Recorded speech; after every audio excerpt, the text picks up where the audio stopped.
Season അല്ലാത്തതുകൊണ്ട് തന്നെ വഴിയെല്ലാം ഏതാണ്ട് വിജനമാണ്. വിരലിലെണ്ണാവുന്ന വാഹനങ്ങൾ മാത്രമേ കാണുവാനുണ്ടായിരുന്നുള്ളൂ. അവയിൽ തന്നെ കൂടുതലും ബൈക്കുകളിലും കാറുകളിലും മറ്റും സഞ്ചരിക്കുന്നവരായിരുന്നു ഉണ്ടായിരുന്നത്. KSRTC വക അത്യാവശ്യ സർവീസും ഉണ്ടായിരുന്നു. കാടിന് നടുവിലൂടെയുള്ള യാത്ര ആയതുകൊണ്ട് തന്നെ നല്ല ശുദ്ധവായു ശ്വസിച്ച് യാത്ര ചെയ്യാം.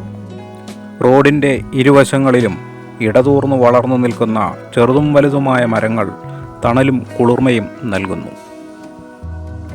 ആന, പുലി, കടുവ തുടങ്ങിയുള്ള വന്യമൃഗങ്ങൾ ധാരാളമായുള്ള വനമാണെങ്കിലും അയ്യപ്പസ്വാമിയെ കാണുവാനായി പുറപ്പെടുമ്പോൾ തന്നെ ഒരു പ്രത്യേക ധൈര്യം ഏതൊരു ഭക്തൻ്റെയും മനസ്സിൽ ഉണ്ടാവാറുണ്ട്. അതുകൊണ്ട് തന്നെ അയ്യപ്പസ്വാമി തുണയായി കൂട്ടിനുണ്ടെന്നുള്ള ധൈര്യത്തിൽ ഞങ്ങളും യാത്ര തുടർന്നു. മണ്ഡല മകരവിളക്ക് സീസണായാൽ ഇടമുറിയാതെ വാഹനങ്ങൾ ഉണ്ടാവും ഈ റോഡിൽ. ഈ റോഡിലൂടെ എത്തുന്ന പ്രൈവറ്റ് വാഹനങ്ങൾക്ക് നിലയ്ക്കൽ വരെ മാത്രമേ യാത്ര അനുവദിക്കുകയുള്ളൂ. നിലയ്ക്കൽ വാഹനങ്ങൾ പാർക്ക് ചെയ്യുവാനുള്ള സൗകര്യങ്ങൾ ഏർപ്പെടുത്തിയിട്ടുണ്ട്. തുടർന്നങ്ങോട്ട് പമ്പ വരെയുള്ള യാത്രയ്ക്ക് KSRTCയെ ആശ്രയിക്കണം. മുമ്പ് പമ്പ വരെ യാത്ര ചെയ്ത് പമ്പയിൽ വാഹനം പാർക്കിംഗ് ചെയ്യാമായിരുന്നു. എന്നാൽ 2018 പ്രളയത്തോടുകൂടി പമ്പയിലെ പാർക്കിംഗ് ഗ്രൗണ്ട് ഏതാണ്ട് പൂർണ്ണമായി നശിച്ചിരുന്നു. അതോടുകൂടിയാണ് പാർക്കിംഗ് നിലയ്ക്കലേക്ക് മാറ്റിയത്. ഞങ്ങളുടെ വാഹനം നിലയ്ക്കൽ പാർക്ക് ചെയ്ത് KSRTC ബസ്സിൽ ഞങ്ങൾ പമ്പയിലെത്തി. ഈ കാണുന്നതാണ് പുണ്യനദിയായ പമ്പാ നദി. ദക്ഷിണ ഭഗീരഥി എന്ന പേരിലും പമ്പാ നദി അറിയപ്പെടുന്നു. പമ്പയിൽ മുങ്ങിക്കുളിക്കുന്നത് പുണ്യഗംഗയിൽ കുളിക്കുന്നതിന് സമമാണ് എന്നാണ് വിശ്വാസം.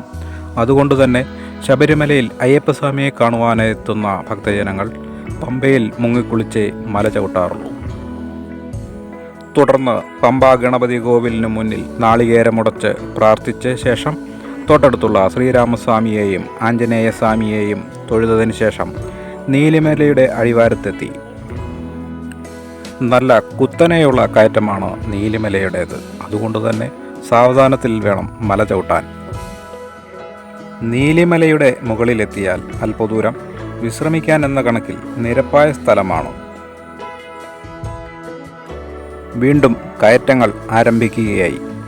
നീലിമല കഴിഞ്ഞാൽ പിന്നീട് എത്തുക അപ്പാച്ചിമേടിൻ്റെ അടിവാരത്താണ്. ഇതും സാമാന്യം നല്ല കുത്തനെയുള്ള കയറ്റം തന്നെയാണ്.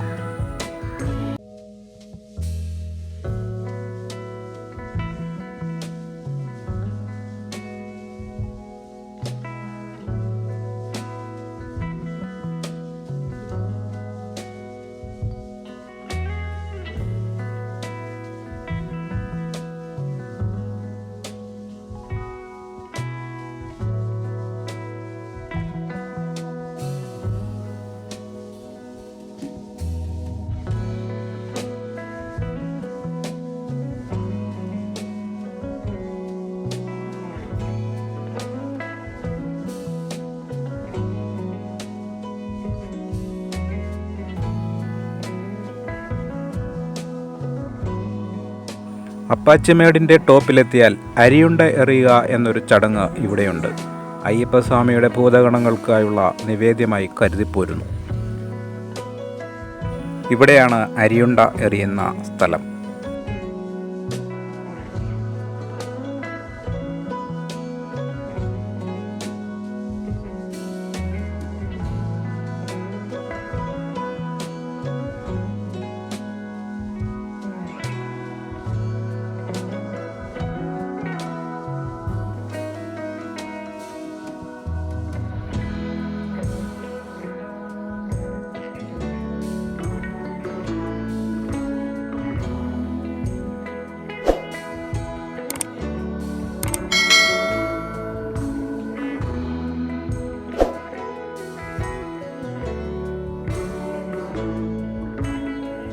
വീണ്ടും മുമ്പോട്ട് നടക്കുമ്പോൾ മുമ്പിൽ കുത്തനെയുള്ള കയറ്റത്തിലാണ് എത്തിച്ചേരുക. സ്വാമിയെ ശരണമയ്യപ്പ എന്ന ശരണം വിളികളോടെ സാവധാനം മല ചവിട്ടിയാണ് മുമ്പോട്ട് പോവുക. മണ്ഡല മകരവിളക്ക് സീസണായാൽ ഈ വഴിയെല്ലാം നിറഞ്ഞു കവിഞ്ഞ് അയ്യപ്പന്മാർ ഉണ്ടാവും.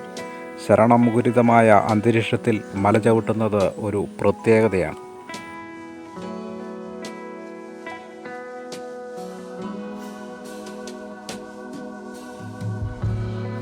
പിന്നീട് എത്തിച്ചേരുന്നത് ശബരിപീഠത്തിലാണ്.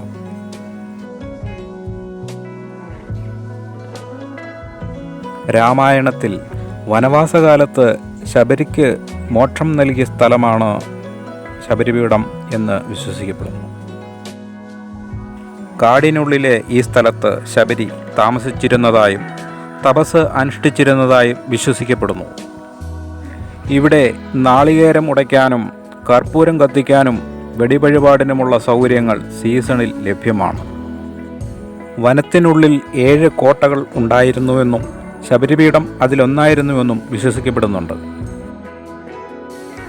ഈ വഴിയേരിയിലൊക്കെ ഔഷധങ്ങൾ ചേർത്ത് തിളപ്പിച്ചാറ്റിയ കുടിവെള്ളം ദേവസ്വം ബോർഡ് വക സൗജന്യമായി വിതരണം ചെയ്യുന്നുണ്ട്. ഇത് വാങ്ങി കുടിക്കുക വഴി ദാഹശമനത്തിനും യാത്രാക്ഷീണം മാറ്റുന്നതിനും സഹായകരമാണ്.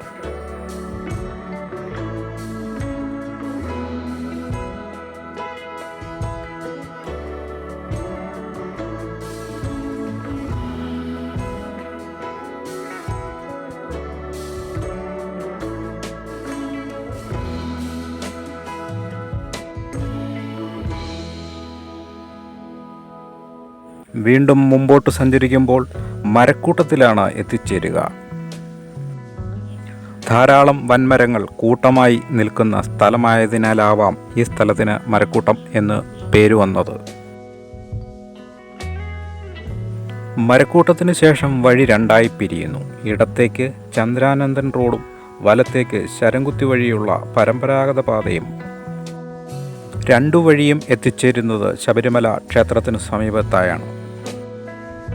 ചന്ദ്രാനന്ദൻ റോഡിലൂടെ പോയാൽ റോഡിന് കയറ്റ ഇറക്കങ്ങളില്ല എന്നുള്ള പ്രത്യേകതയുണ്ട്. ഞങ്ങൾ പരമ്പരാഗത പാതയായ ശരംകുത്തി വഴിയാണ് യാത്രയ്ക്ക് തിരഞ്ഞെടുത്തത്.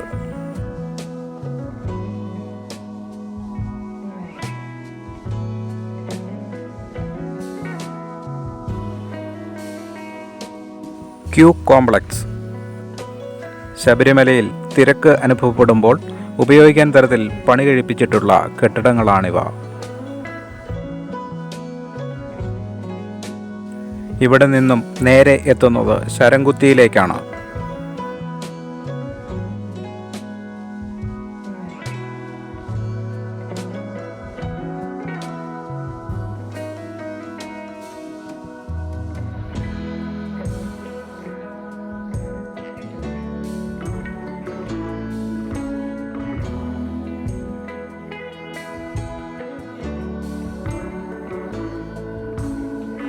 കന്നി അയ്യപ്പന്മാർ ഇവിടെയാണ് ശരം കുത്തുന്നത്. ശബരിമല യാത്രയിലെ ഒരു ആചാരമാണ് കന്നി അയ്യപ്പന്മാരുടെ ശരം കുത്തൽ.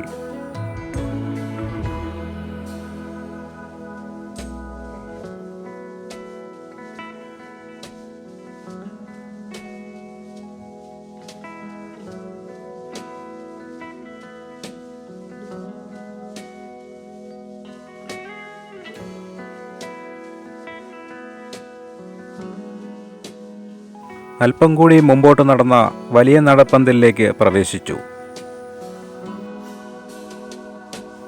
സീസൺ ആയാൽ അയ്യപ്പന്മാരെ കൊണ്ട് നിറഞ്ഞു കവിയും ഈ നടപ്പന്തൽ.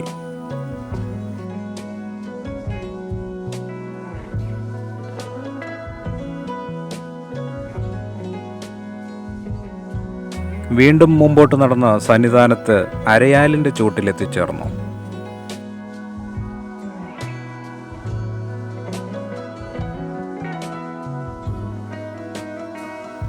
മണ്ഡല മകരവിളക്ക് സീസൺ കാലമല്ലാത്തതിനാൽ അയ്യപ്പന്മാരുടെ തിരക്ക് തീരെ ഇല്ലായിരുന്നു. ശബരിമല ഉത്സവം മീനമാസത്തിലായതുകൊണ്ട് തന്നെ ഭക്തജനങ്ങളുടെ തിരക്ക് ഇല്ലാതെ കലിയുഗവരദനായ ഭഗവാൻ ശ്രീ അയ്യപ്പസ്വാമിയെ കണ്ണിറയെ കണ്ട് തൊഴുവാനുള്ള ഭാഗ്യം ലഭിക്കുകയുണ്ടായി.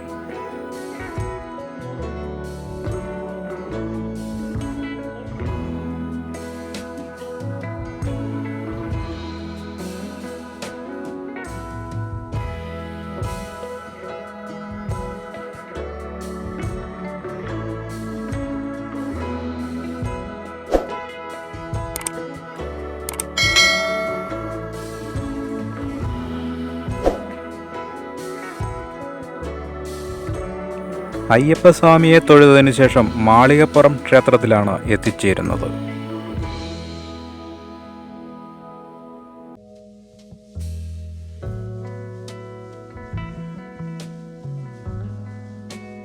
ഇവിടെ മാളികപ്പുറത്തമ്മയെ കൂടാതെ കടുത്തസ്വാമി, നവഗ്രഹങ്ങൾ, നാഗദൈവങ്ങൾ തുടങ്ങിയവരുടെ പ്രതിഷ്ഠകളും ഉണ്ട്.